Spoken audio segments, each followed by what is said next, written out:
Hey, y'all, each week on The Sam Sanders Show from KCRW, we ask big questions and share hot takes about the pop culture we love.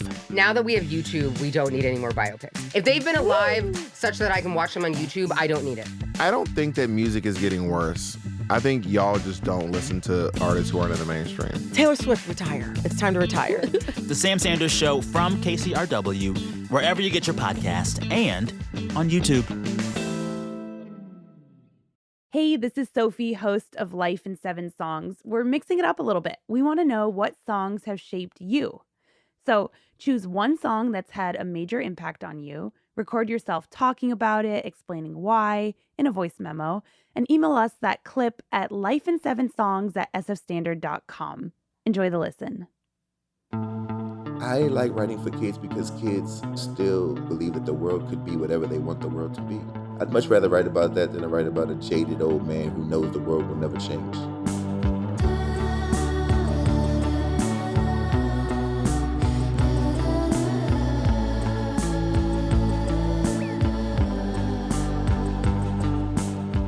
This is Life in 7 Songs from the San Francisco Standard. I'm Sophie Behrman. This week, I'm joined by Jason Reynolds, a New York Times best-selling author, MacArthur Genius Fellow, and one of the most influential voices in young adult literature today. The Library of Congress said so, too, when it named him the National Ambassador for Young People's Literature in 2020.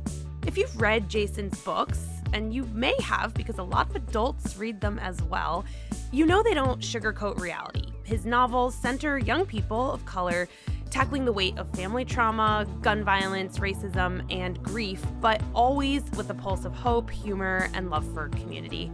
Many of these stories pull from Jason's own childhood, growing up Black in the DC area, absorbing the music and street corners that shaped him. Today, Jason is on the road constantly, visiting schools around the country, telling young people that their stories matter, that literature is theirs too.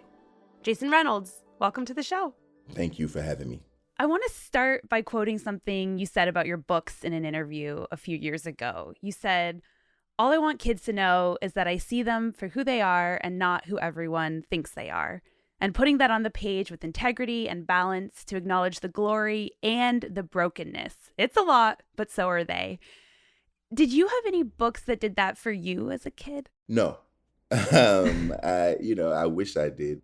No, I didn't read much at all as a kid because I didn't feel connected or drawn to any of the stories. It was a different time, and I was looking for the details of my life, which just weren't available in books back then. I turned to the music.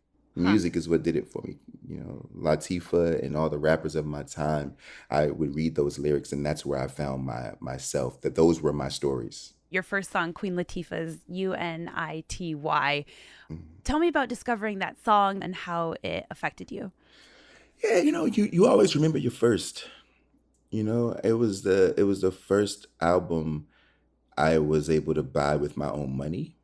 And so I have an older brother, and he was a big music guy too. And just, I would put my ear to the wall to listen to him, his stereo. He's playing DOS Effects, and he's playing NWA, and he's playing KRS-One and all the old dance hall stuff. And my mom, of course, is banging on the door. Like that was my house. Yeah. It's just too much, But he also was a big brother, which meant that I was not allowed to partake. And so I remember saving up my money and walking down to a Sam Goodie, which was a music store, and going in there and buying Queen Latifah's Black Rain and feeling so empowered because I had my own. This belonged to me. And I remember getting home, ripping off the plastic and popping it into my Walkman and unfolding the liner notes and just being blown away by seeing the words. Because it never dawned on me before that like these words were written down. But to see the way that Latifah is bending language, to see sort of the slang, like when does one at that age think about what a slang word, how a slang word is spelled? Mm-hmm. what it might look like written down. And to see that was mind-blowing for me. Like, maybe I could write this. Maybe I could bend and manipulate language. Maybe I could use my slang as a valid function of communication. It changed everything.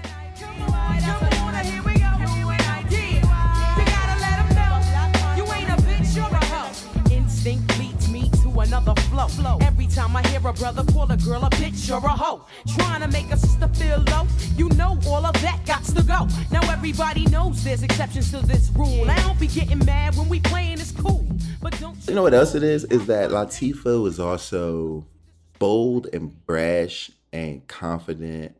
I always tell the kids today, I'm like, y'all don't understand that everybody loved Queen Latifah.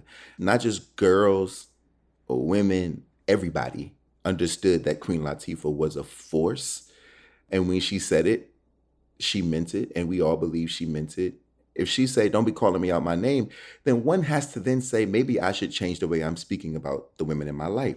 It really was that powerful. It really was that potent. And she really was making a big statement. And she's young. She might not have even been 20 years old. You mentioned the liner notes, looking at the lyrics, and that inspired you to think about poetry. Do you remember the first poem or one of the first poems that you ever wrote? I don't remember the words of it. I remember what it was for, because it was the same year. So the same year that I discovered Queen Latifah's lyrics, this is the same year that I lose my grandmother, and I'm dealing with death for the first time. I'm 10 years old. And I remember my mother crying. I don't remember what it sounded like, but I still can recall what it felt like in my body to hear my mother weeping.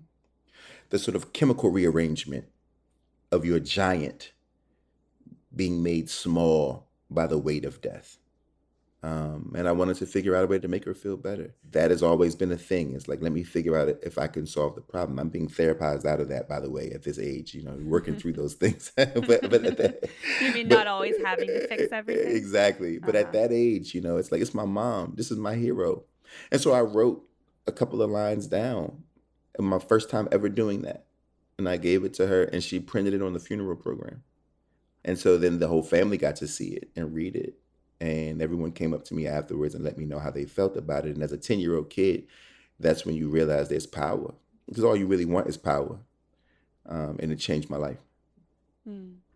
Tell me a little bit about your mom. I know that she's really important to you. You even have a podcast about her and her amazingness, essentially. I was just listening this morning. So tell me a little bit about your mom. My mother is now 79, almost 80 years old. She's a woman born in South Carolina, in rural South Carolina in the 40s. She was the first to get a college degree in the family. She was the first to own a home in the family. She was basically the first to sort of change the trajectory of what our family could be. We were farmers. We come from country folk. And she went and she worked in the mailroom when she was 15 years old. She went to the March on Washington that same year. She heard Dr. King speak and knew for a fact that she would not stay in that mailroom. And she stayed at that job and worked her way up to the corner office where she was an executive leading people who did not want to be led by her, and she couldn't care less. And she made it happen, had the children, raised us to believe that there was nothing we could not do, that there was no building that we did not belong in. There was no state that we did not belong in. There was no neighborhood that we did not, we belonged everywhere we were. I was raised to carry a big stick, to walk with a heavy foot. I was raised that way. I was raised to make sure the world knew that I was here. And I've done that to honor the limitations that were pressed upon my mother that she broke through anyway.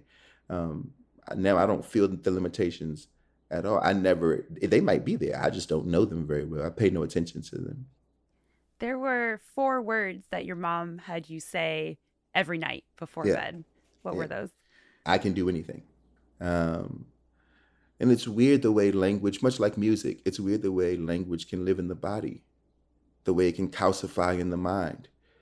I don't know what it is to believe that I can't do something. And that has gotten me in trouble many times, it does. It comes at a cost. At the same time, it has propelled me to the life of my dreams. You have a song on your list that touches on your mom's side of the family, I believe, and your family's Southern roots. It's Soul Food by Goodie Bob. Yeah. What speaks to you in this song? This was my first CD. So now we're graduating from tape to CD. It was the first time I'd heard a rap song that depicted the Southern sensibilities of my family. It's about like texture and the richness of the Black American South. Didn't come for no beef, cause I don't eat steak. I got a plate of soul food, chicken, rice, and gravy. Not covered in too much, drinking a cup of punch. Topical every last Thursday of the Daddy month. put the hot grits on my chest in the morning. When I was sick, Mary had the hot soup boiling, didn't know why, but it felt so good. Like some waffles in the morning, headed back to the woods. Now full as a titch. It's great. They're also critiquing fast food and the accessibility, the over-accessibility of fast food. Right. And it's like, yo, like this bullshit is affordable. It's so easy for me to go and like get some nonsense. Well, what I really need though, I need grandma's cooking. And the truth is, grandma's cooking is going to kill me at the same rate as this fast food. But grandma's cooking at least comes with a helping of love. There is spirit here. And there's something, and that is the Black American experience as it pertains to our food. This food is meant to, like soul food is meant to fill the well. Right? What we did not know is that this food was also damaging us physically. We could transpose that very thing into the discipline inside of some of our homes, right? Where you hear there's a famous adage in our community that says, I have to beat you in here so they don't kill you out there. And that might sound very, very harsh to particular ears, but for kids like us, it's like, yeah, that is the complexity of so many of our lives. This idea of protecting your kids by disciplining them in the house. Did you grow up like that? Like, did you have to go out looking a certain way, or was she worried about your safety? Yeah, of course. I mean, my mother was always about, listen, present yourself. You've already got, there are strikes against you. And so she was always concerned about, is your hair brushed? Are your shoes clean? Are your clothes clean? Have they been pressed and ironed? You know, are you speaking a particular way? But then on the flip side, my mother never stopped me from being myself when I rebelled against all of that. So when I was like, I'm growing my hair, I'm wearing all kind of kooky. I was a bohemian kid. I'm an art kid, so I'm wearing all kind of crazy. And she was like, you know what? If that's how you want to express yourself, well, be safe. Just be safe. I think she struggled with it, but ultimately always allowed me to be me at all costs. Speaking of rebellion, your next song is Tracy Chapman's Talkin' About a Revolution. Yeah. What memory does this bring up for you? My father who has passed on. You know, I give a lot of praise to my mother because of the way that she raised us. I don't talk a lot about my father and how he was the most interesting man in the world. This man who was from the sticks of Maryland, way down to southern Maryland, down in the Patuxent River, dirt road kid with a bunch of siblings, I think it's 7 or 8 of them. This is a man that in the 1970s tattoos his body up, which was not a thing for Black men back then. Back then, you know, tattoos were for sailors, gangsters, and skinheads, right? My father was none of those things, but was covered in tattoos. He's a biker. He's a motorcycle man. He was close to the Hells Angels, which was strange because they weren't really keen on Black folk, but they loved my father because my father had bikes that they loved and was a good mechanic. And did them favors when it came to their divorces because my dad later on worked in divorce mediation and made sure they got to see their kids. So they all loved my dad. So he was covered in tattoos, full beard, lots of hair on his head, gold chains around his neck, gold watches, T-shirts and tight jeans and boots. And what came along with this was an eclectic musical taste. Zeppelin and the Beatles and Bob Marley and Hendrix. So he and I would get in the car in the morning and we would sing at the top of our lungs, but I would mess up the words and he would let me mess up the words. Or like My Sharona, right? I loved My Sharona, but my father told me that he was saying my scrotum. Mind you, I don't know what a scrotum is, right? And so my dad, he was that kind of like dad. That is funny. Yeah, he's like, and so he loved sort of like changing the words and, you know, I would sing these songs. But he also loved Tracy Chapman. He loved the 1988, that self-titled, the first one. And he would play it whenever he was cutting my hair, whenever he was cutting me and my older brother's hair. He was a terrible barber, by the way. He was a wonderful person. He was a terrible barber. Oh, no. But, you know, he was there. So we had to do what we had to do. And so whenever he was butchering our heads, he would play that album. I will always think of him when I hear Tracy Chapman's voice. Yes, finally the tables are starting to turn. Talking about a revolution. Oh, no. Talking about a revolution. Oh, while they're standing in the welfare lines. the doorsteps of those armies of salvation. Wasting time. This is an anti-capitalist song, basically. This is a song that says, like, at some point, things are going to have to change. She's saying, I'm talking about a revolution that sounds like a whisper. But she whispers that part, and so most people just miss it. It's like a breathy, like, it sounds like a whisper. And I think that's the part that I think most people overlook about this song. I mean, in today's time, what we're going through right now, it's easy for us to fall into a state of hopelessness where we believe that nothing is changing. Something is always changing. Something is always changing, and it's always bending in ways, and usually it's bending for the better in ways that we can't always see. But sometimes it's about, like, are we having important conversations? Are we helping our neighbors? Are we loving our children? Sometimes the revolution sounds like a whisper. I know that when you were about 10 years old, your parents split up. Mm-hmm. How did the divorce impact you? Oh, it was devastating. I mean, imagine everything we've been talking about. All of this took place in the same year. So think about, like, Queen Latifah, my grandma's death. This is all my 10th year of life. Tracy That is a Chapman. lot in 1 year. Mm-hmm. Yeah. This is all happening at that same time. And my parents splitting up, it was, you know, I see it differently now. But at the time, you feel like you've been lied to, because my parents did they were never, ever, ever unhappy in front of the children. I had no idea any of this was happening. And my dad told me, my dad was outside fixing the car and just kind of sprung it on me and was like, look, there's some things I gotta go, and there's some things that are gonna change, you know? And I hated him for a long time. I think when you're a kid and you don't know the inner workings of your parents' relationship, the person who leaves is the villain. Whoever is the leaver of the house. As a kid, you're like, that person is the leaver of the space, and therefore that is the person that I have to blame for this. And I did. As we grow older, it's like maybe it's more complicated. It's right? way Or more complicated. Yeah. And I got older, and I think we were beefing until I was 25. It's 15 years. Wow. And when I got older, and we sat down and had lunch one day, and we talked about it all so differently. And it sounded so different all of a sudden. It was like, because I was older and I could hear it differently. And then I realized that my dad and my mom, that I'm older than my parents were when they were going through all these things. And I'm like, I still feel like a baby now. Mm-hmm. And I appreciate them both for doing the best they could. And they remain friends. My parents were very close until the day my dad died. And I got to see that modeled for me, that, like, oh, you can really love a person even if the context changes. We're talking about love. Mm-hmm. You chose a song by Bob Marley, Is This Love? Mm-hmm. What are your memories of listening to this one? Because I lived in this sort of musical household, we had this turntable. It was downstairs. My parents used to have parties all the time. So, like, I grew up in the fun house, right? Like, it was crazy. And so when your parents have parties all the time, my dad was so proud of his, like, stereo. This is the 80s and the early 90s when, like, you had tube speakers, floor model speakers, and you had a receiver and a controller and the amplifiers, and, like, you had the stack, right? And at the top of the stack is the turntable. And I just remember being a kid and my dad sort of choosing records and so forth and so on. And then they split and he left all that stuff there.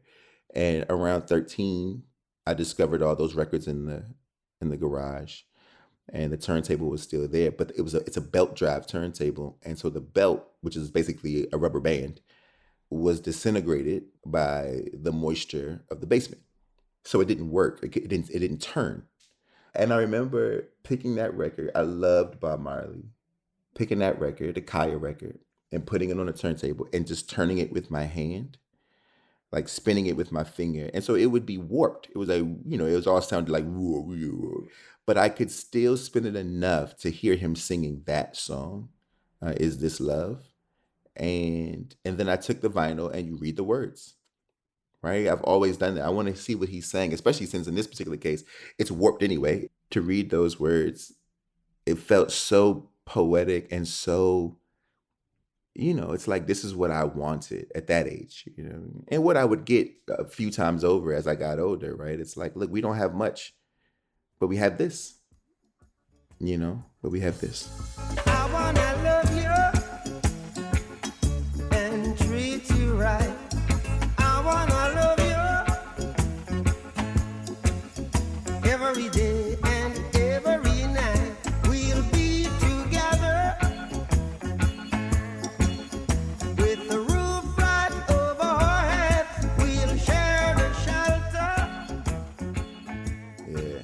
I mean, like, what's not to love? First of all, Bob Marley is so sexy. Like, there's a sexiness to all of that, right? Like, I want to love you. Like, is this love? Is this love? Is this love that I'm feeling? Man, there's something about that. I mean, I look at my parents' story. My mother met my father. He had nothing. He came as a single father of two with nothing. His house was foreclosed on. And they were able to sort of glue themselves together in a particular way. And I don't know. I value that. It's a beautiful thing to think about. When we come back, we'll hear the song that gave Jason the confidence to take a leap. Stay with us.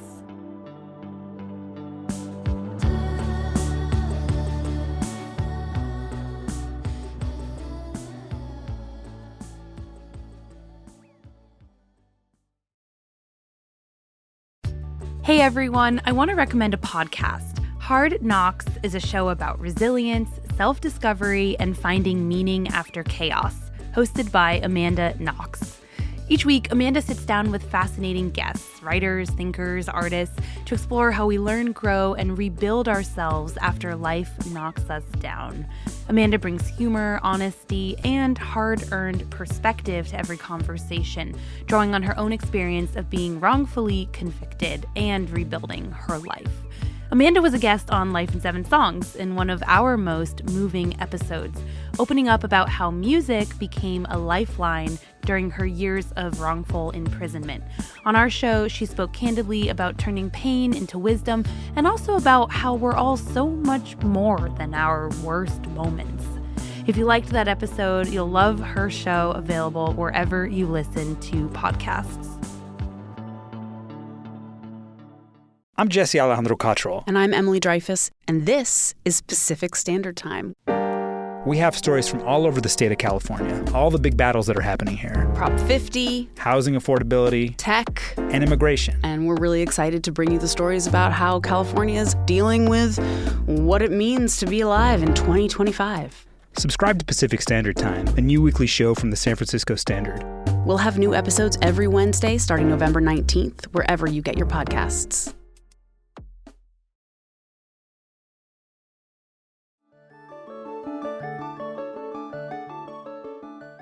Another song that inspired you was Luchini by Camp Lo. So I'm actually going to play a little bit of this one, and then we'll talk about it. Introducing Phantom of the Dark, walk through my heaven with levitation from drenching deep as an E7, showboating with Rugers, flash vines, Belafonte Jigger. Let's skate forward this birth as we confiscate your figures. Casanova Brown, levitating Jiki and Ashiki's the Lahada car, 54, chasing diamond runners, headed icebound. The big chiller Listen, masterpiece.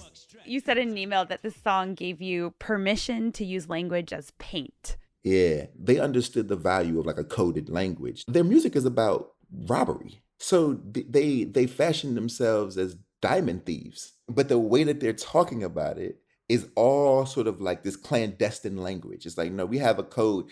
We know what we're saying. And they had this way of talking and rapping that felt so poetic. And you had to sort of decipher. It was like deciphering a code, right? Mm-hmm. So like the chorus, this is it, what Luchini pouring from the sky. Luchini is another word for money. Okay. That requires, to me, these guys are geniuses. Uh-huh. And this came out in 1995. 95, and I'm still listening to this record, picking it apart to figure out, like, now do I understand it? Do I get it now? It's amazing.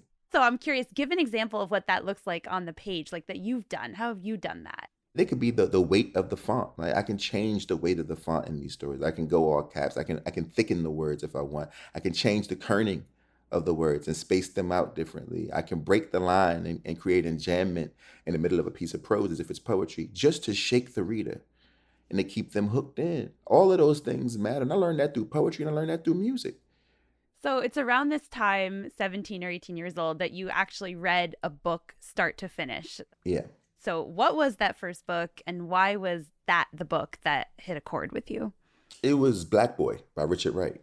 And it struck a chord. I mean, it's just this amazing sort of memoir of a young Richard Wright who's making his way as a Black kid in Mississippi in America, right? Like, and it's great. Arguably one of the greatest books ever made.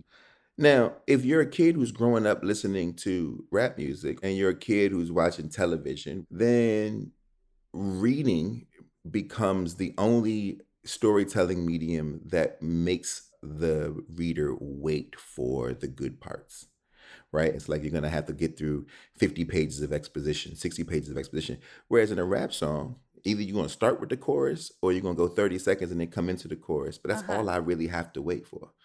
If it's a TV show, it's only 30 minutes long. And in books, I got to wait a week until something interesting takes place. And in this book, it got me because the second page, he sets the curtains on fire and burns his grandmother's house down. Sucked you in. That's all I needed. So after high school, you attend the University of Maryland and end up pursuing a degree in English. And you said that your next song captures the feelings that you were having as you thought about, I guess, chasing your dream. It's Vienna by Billy Joel. This is the dreamer's anthem. This is it. This is the song that says, don't be afraid to go get it. Vienna waits for you, right? And my Vienna was New York City. And had I not taken the chance to go there and chase this dream, what a waste. This is a completely different life, you know? So that song, it means the world to me. Slow down, you crazy child. You're so ambitious for a juvenile. But then if you're so smart, tell me, why are you still so afraid? Where's the fire? What's the hurry about? You better cool it off before you burn it out. You got so much to do and only I love it so much. It's funny, it makes me think of my father too. Because I also think it challenges the notion that you'll run out of time. It's like when I was 27, I remember coming home and seeing my father. And he said, what's the matter? And I said, I'm 27 years old and I have nothing to show for it. Now, mind you, I'd already had a book deal, had a book out, and all kind of things. I'm 27 years old and I'm just not where I want to be. And I remember him saying, well, I didn't choose a life path until I was 35. And then he said, well, do you want to take another leap at something? I'm like, I think I want to, because at the time I wasn't writing anymore. I want to write another book. And he was like, well, you should write another book. And I was like, yeah, but what if I fail? And he said, what if you fail? And I said, what if I fail? And he said, yeah, what if you fail? And I said, well, you should answer the question. He said, I don't know if I understand the question. This is poetry. And then he said, okay, let's talk it through. What happens if you fail? And I said, I guess I'll just have to pick it all up and start over. He's like, yeah, that's the worst that could happen. That's as bad as it could get. So go get it. Right? There's a balance there because in Vienna, he's saying yo, look, you're not going to get all of this done in a day. But he's also challenging the person he's speaking to. He says, look, if you're so smart, why are you still so afraid? Right? Since you know everything, since you're big and bad, juvenile, right? Why are you so afraid? Look, you can slow down. It's okay. And also, you do have to go get it though. You can't be afraid to go get it. In the same way, you can't be afraid to take a break. Both of these things are necessary for you. And I think for me, that song, every time, I remember my best buddy, one time we were in Arizona and I was with his father. His father was probably 65 at the time. And we're sitting in the car and we're playing this song and both of us are weeping. And I was probably 26, 27. And the reality of that moment is that we're having two very different experiences. Mine is on the precipice of a dream. And his, the older man, was on the acknowledgement and the acceptance of a dream deferred. And that is the power of that song. The sweet spot is right to know when it is time to be brave and when it's okay for you to say, slow down. You were told as a kid, and you said to yourself, I can do anything. Was this the first and only time, this story you described with your dad, where you actually questioned yourself? No. Most of my 20s, I was pretty much kind of nervous about, could I really do this? I got bills. I got to pay my rent. I've got my credit is ruined.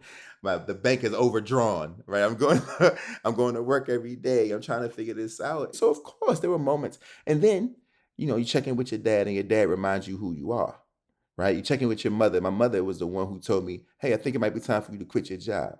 My mother would have never told me to quit a job because she was a working woman who believed in work and believed in taking care of yourself. But she could see the atrophy coming and was like, hey, I think it's time for you to like take a big swing. Let's go see. And the next book you write, it's a hit. And from there, we're kind of off, right? That's it. Mm-hmm. So you write books, novels for middle schoolers, high schoolers. Jason, why youth? Why kids? Why not? I mean, look, first of all, let me say this. I write for everybody. And so the first thing I would say is that like 80% of my readers are probably adults, which is interesting. And like parents reading it to kids or just adults reading it? 80% of the YA genre is adults. Like it's adults buying these books because it does do away with some of the pretense. That being said, I like writing for kids because kids are still interesting enough to believe that the world could be whatever they want the world to be. I'd much rather write about that than to write about a jaded old man who knows the world will never change. Right? I mean, adults write about what? Work and adultery.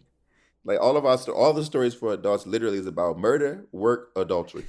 And usually all three of those take place in the same like that's it, right? It's like why do we do this to ourselves?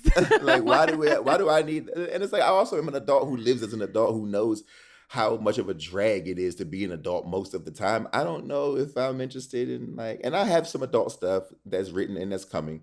So like cool, right? But none of that could ever hold up to a first kiss. None of that could ever hold up to like the wildness of losing your virginity or what it is to experience the first day of school. Seems so simple, but like that's like a wild experience. The first day of school, you come back to school and you're like, y'all see Jerome? Jerome got a beard. That's so strange. Yes, it's okay. Or even on the sort of sadder side, the first time you lose someone at age 10. Exactly. Or when your friends I was 14, 15, my friends got pregnant. That's like, and you're like, whoa, what is happening? What's going to happen to them? What does this mean? We have tons of books about young people that are categorized as adult novels. I mean, The Color Purple is a prime example. The Bluest Eye is a prime example. To Kill a Mockingbird. So we know that it's not actually about the child protagonist. It's simply about the tone of the tale, which means that those people understood that like young life is something that should be examined. This is quite personal, but do you ever want to be a parent? No.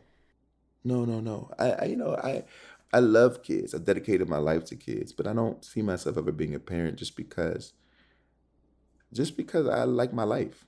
To be honest with you, my life feels at the moment, and who knows, life is long and who knows, but at the moment, I feel so fulfilled that I like coming home to my empty house. I like being around all those kids and being fulfilled and to give them everything that I can, and then to leave them where they are.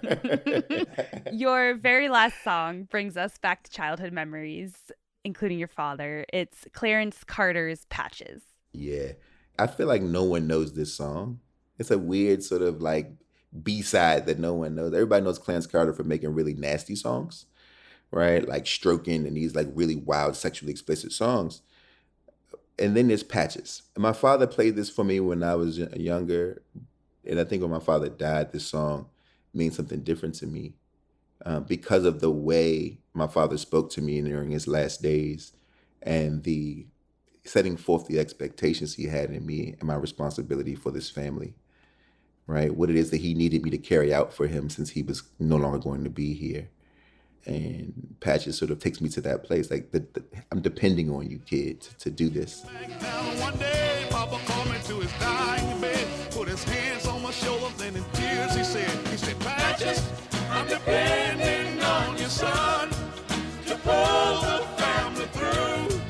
My son, it's all left up to you.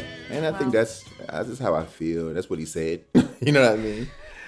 He's pretty clear, yeah. He told me, hey, kid, I'm dependent on you. I need you to sort of step into my shoes, and I need you to keep your hand on this family. And I think, to some people, maybe that feels like a tremendous weight. But to me, I felt like a giant. I felt like he trusted me and he understood what my role was in his family, much like my mother when she was young as the middle child, she knew what was expected of her, and she did what needed to be done. And sometimes that means that you sacrifice a bit of yourself. Sometimes you die a little bit in order to make some of those things happen. And I recognize that. It's a tremendous responsibility, and it's a tremendous sacrifice. But my dad did what he had to do, and he left here knowing that somebody would manage all of this in his stead. And I'm grateful to have been selected. So your life is pretty packed these days, and part of that is you're caring for your aging mom. Tell me about that dynamic. I mean, it's the same thing, right? It's patches. I mean, look, man, we should all be so fortunate to have a moment in life to give anything back to these folks who have sacrificed everything for us. My mother gave her life away to make sure that I had the life that I lived.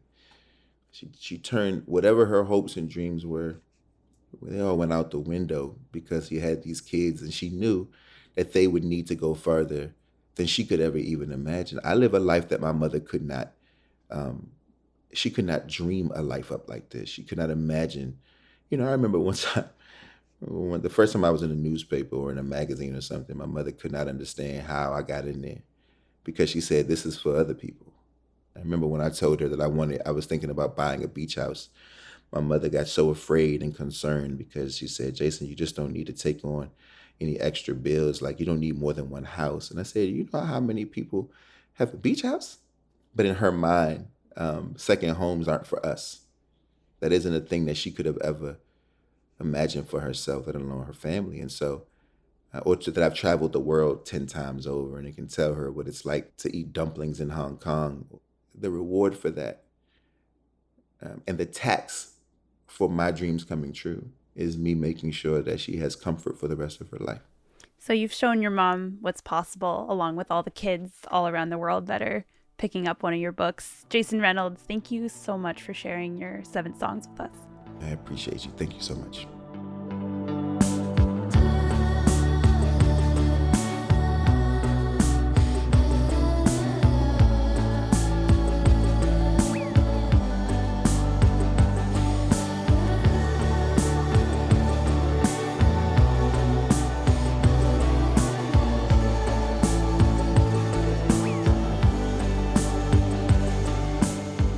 Life in 7 Songs is a production from the San Francisco Standard. If you enjoyed this listen, you'll definitely want to check out our interview with children's writer Daniel Handler, aka Lemony Snicket. And if you haven't already, please subscribe and like the show. It makes a big difference for us.